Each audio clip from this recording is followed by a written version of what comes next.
శ్రీకృష్ణదేవరాయల కళ.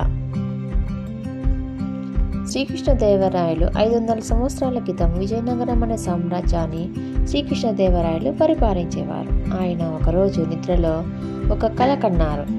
ఆ కళలో ఆయన ఒక అందమైన భవనము కనిపించింది. ఆ భవనం ఆకాశంలో తేలుతూ 1,00,000 దీపాలతో చాలా అద్భుతంగా ఉంది. తలుచుకుంటే చాలా మాయమైపోయేటట్టు ఉంది. ఆ భవనాన్ని కళలో చూసిన రాయలు ఆ కళను సభలో ఆయన ఆ కళను వివరించి దాన్ని నిజం చేయాలని గట్టి నిర్ణయాన్ని అందరికీ తెలిపారు.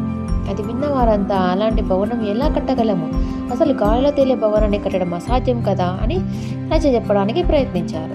రాయలు కోపగించుకొని, అదంతా నాకు అనవసరం, మీరేం చేస్తారో నాకు తెలియదు, కానీ నా కళ నిజం అవ్వాలి. అలాంటి భవనాన్ని కట్టిన వారికి నేను 1,00,000 వరహాలు, మీరేం చేస్తారో నాకు తెలియదు, అలాంటి భవనాన్ని నాకు కట్టిస్తే నేను 1,00,000 వరహాలు ఇస్తానా, మీరందరూ నాకు కనపడద్దు అని చెప్పారు.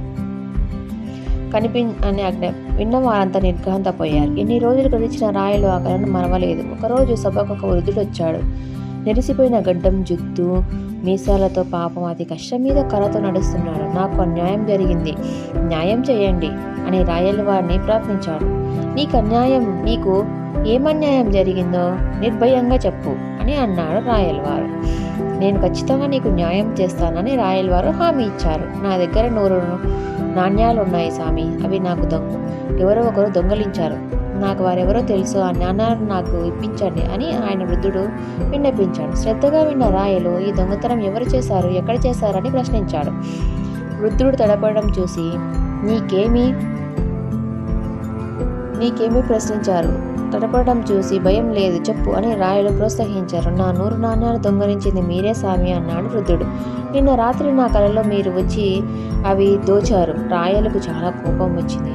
ఏమిటి వెటకారం, కలలో జరిగినది నిజమేమిటి అనుకుంటున్నావా అని కోపంగా అడిగారు. ఈ మాట విన్న వృద్ధుడు తన గడ్డం మీసం తినేసేసి కర్రను పక్కకు పడేసి,